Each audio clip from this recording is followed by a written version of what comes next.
Boa noite! É muito bom ter você aqui comigo.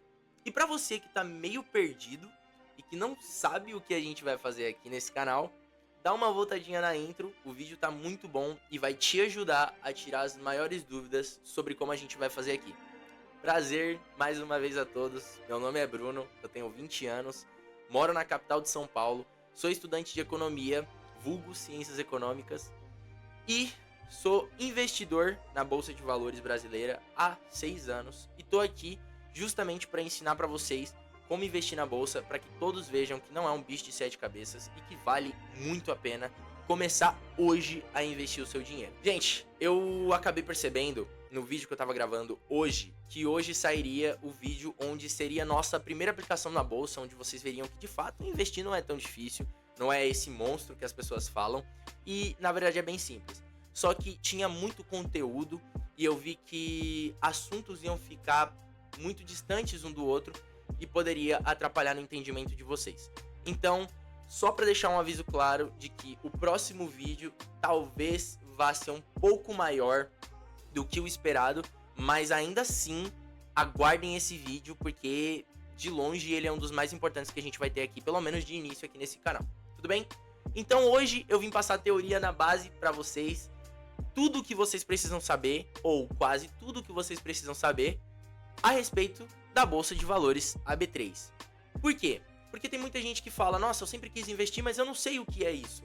E, de fato, eu tô aqui hoje para tirar a sua dúvida. Vamos começar do começo. Bruno, o que é AB3? AB3, para quem não sabe, uma sigla, né, usada para Bolsa de Valores Brasileiras. Ela é basicamente uma feira de empresas e ativos. Sim, uma feira. É como se... Eu vou fazer como se eu explicasse para uma criança para que fique nítido. E também é bem simples de entender, tá? Vamos supor que você é o Banco do Brasil. Você é o Banco do Brasil, eu sou o Bradesco, o nosso colega Itaú tá ali do lado. E aí nós queremos mais dinheiro. Então, ou seja, nós precisamos ter mais clientes, porque nós estamos numa feira, nós somos vendedores da feira. E aí, então, nós fazemos a gestão da nossa banca, nós fazemos manutenção dos preços para que a gente possa competir com, né, os nossos adversários ali. E basicamente, nós também, claro, mas isso já não tem na feira, oferecemos um valor em troca do investimento que é passado para nós. Ou seja, se você compra comigo, que sou Bradesco, eu te dou um dividendo trimestral, ou a valorização da minha empresa eu distribuo em amortização ou dividendos também, que seja uma recompensa por você ter comprado comigo. E assim também vale para o Banco do Brasil, para o Itaú e para todos os outros. E basicamente tem uma série de ativos, todos eles com objetivos diferentes, todos eles com um aspecto diferente, mas que funciona como se fosse uma feira de ativos brasileira, né?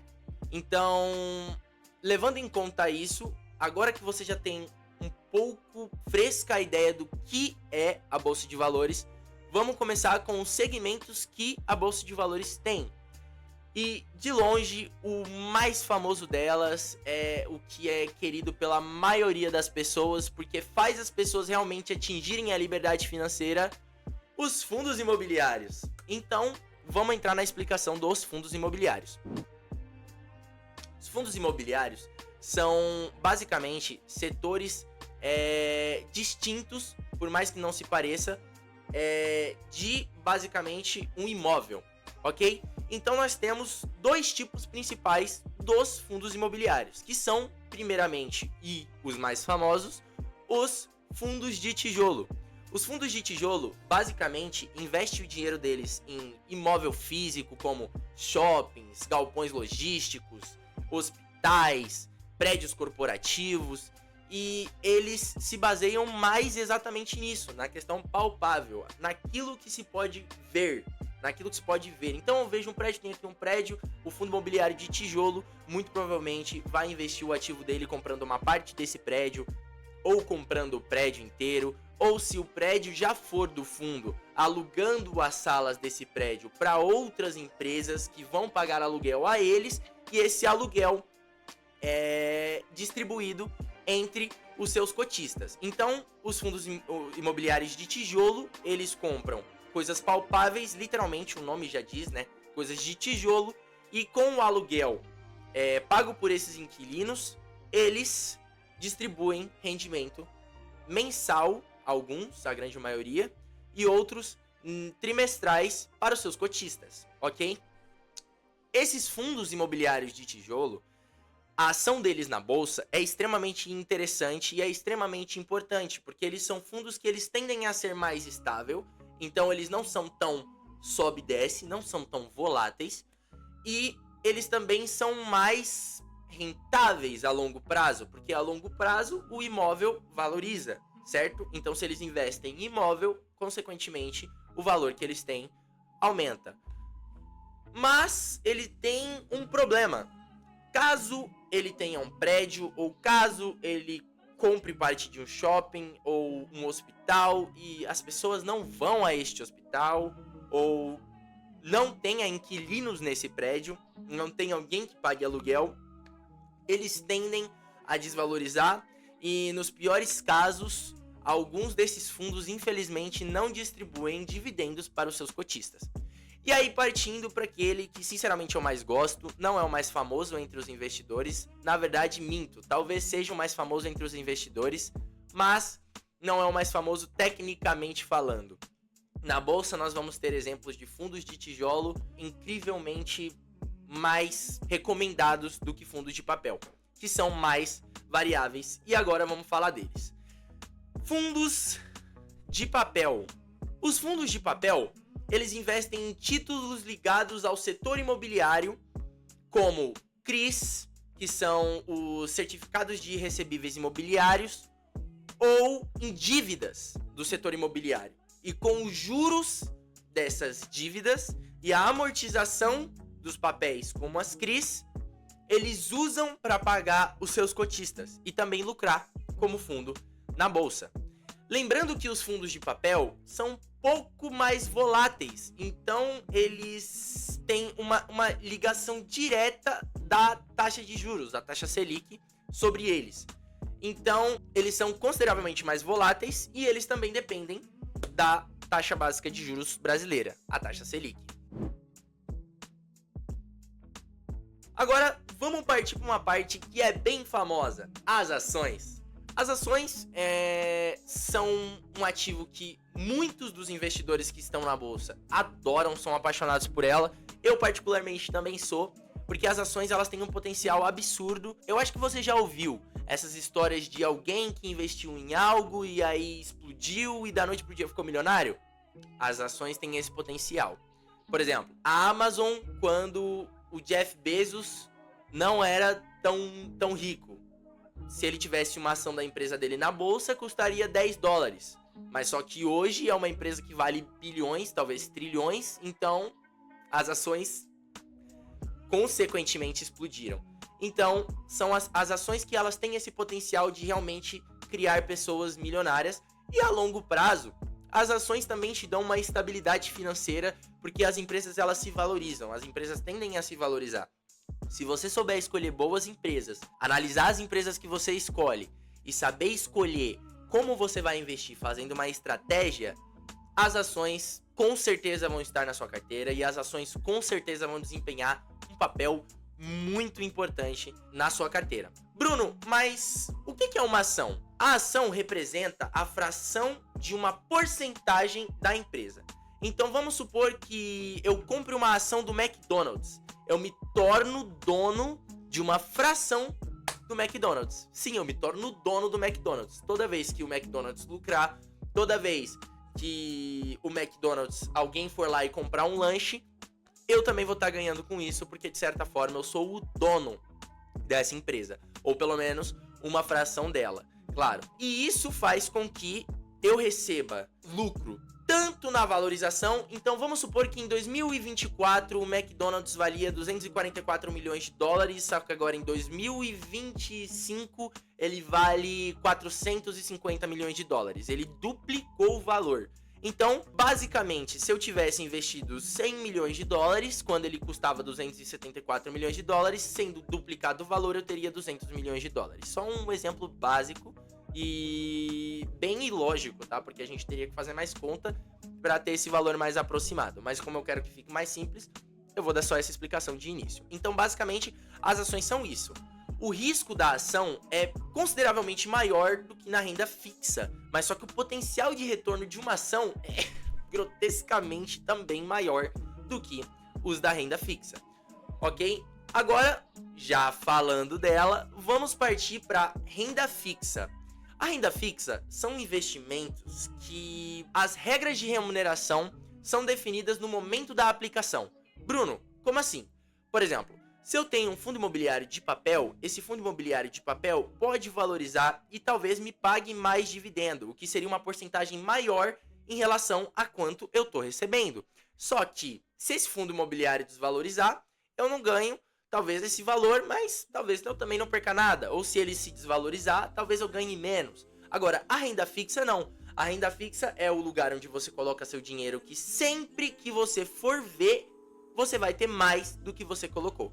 Fiquem atentos às taxas cobradas do governo, como a taxa do IOF e também o imposto de renda, ok? Porque isso pode descontar sim, mas não desconta do seu dinheiro investido inicialmente. Desconta do rendimento que o seu dinheiro obteve, certo? Então, fiquem espertos nessa questão aí.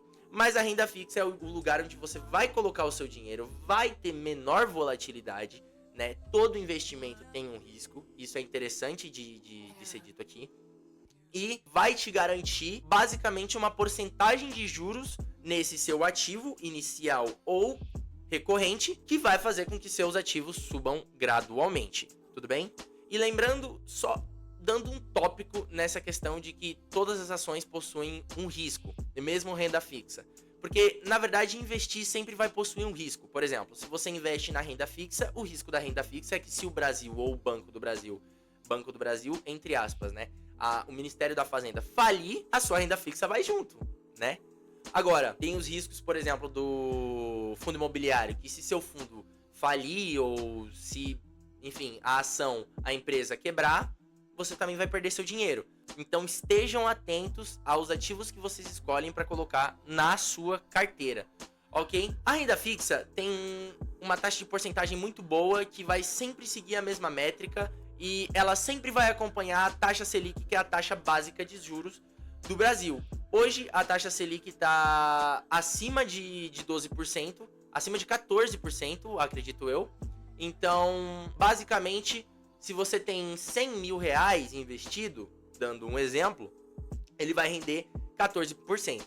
Portanto, 100 mil reais, 14% de 100 mil reais é 14 mil reais. Então, você vai fazer ali 14 mil reais ao ano, caso você tenha 100 mil reais investido em renda fixa, ok? O único problema da renda fixa é que a rentabilidade dela costuma ser muito menor no longo prazo. Então, se você é o tipo de pessoa que, não, eu quero investir para esse ano eu ganhar R$1.200, mas o ano que vem eu já quero ganhar 1.600, a renda fixa não combina muito com você, porque a longo prazo ela só vai seguir sempre essa taxa básica de juros, ok? Dentro da renda fixa, nós temos diversos outros componentes, como CDBs, CDIs, entre outros fundos de investimento, mas eu acredito que não seja assunto para esse vídeo, para que a gente não deixe ele muito longo, tudo bem?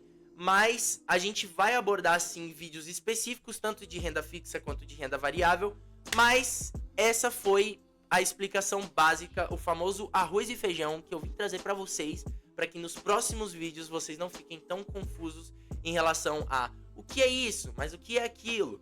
E lembrem-se, esse é só o arroz e feijão para que você entenda o que é investir, o que seria a B3, o que seria isso, o que seria aquilo.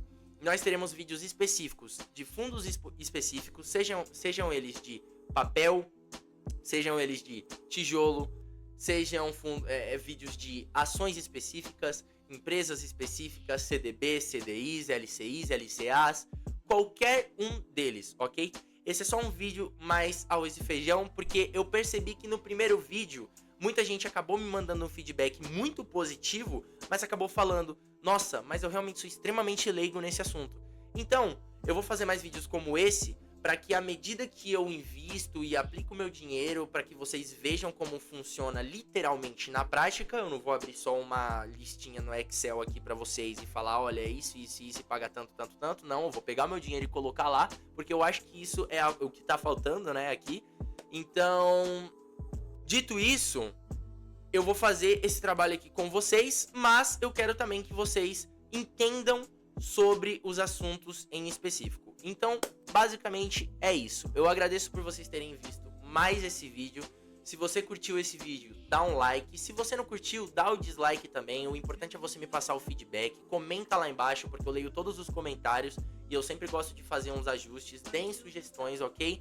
E se você gostou, não quer perder o próximo vídeo, é só se inscrever que o botãozinho tá ali embaixo. E para não perder nenhuma notificação, ativa o sininho, tudo bem? Mais uma vez, eu agradeço a vocês. Ótima noite. Deus abençoe a todos e até a próxima. Fui!